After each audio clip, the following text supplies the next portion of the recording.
No. Okay. Let me explain why. When you need a timeout, if you were to not take the timeout and sit there and hang in there, she's going to be spending a lot of time and energy delivering a message that she would be better served to talk to the wall about it.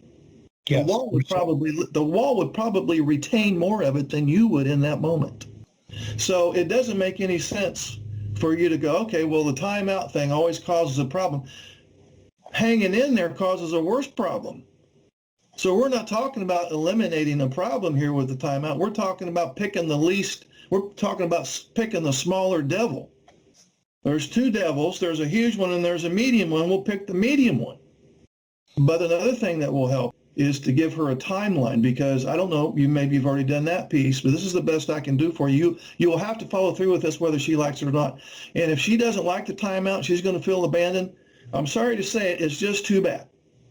Because you can't hang in there if your anxiety is way up here and she expects you to listen. I would think that she would appreciate the fact that you would want to take a time out so you can come back down to ground, to the earth, and be a little more mindful of what she's saying.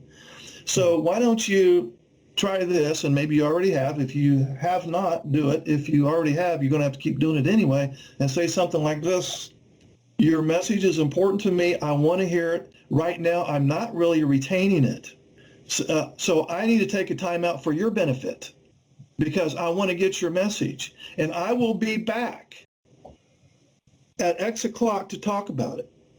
So you don't just, I need a timeout and leave. You say, I need a timeout for your benefit. I want to get your message.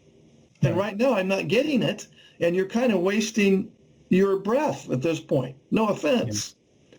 A, your message is important to me, and B, we will come back and talk about this at 3 o'clock. And you give her a definite time. Don't just say, well, we'll talk about it later. Or can we pick this up later this evening? No, you better make a specific time. And you have to come back and talk about it at that time. It would be better to not do anything I just said than to say, I need a timeout because I want to hear your message and I'll be back at 6, and then you don't show up at 6. That's worse than not doing anything, because now she's going to think you're full of shit.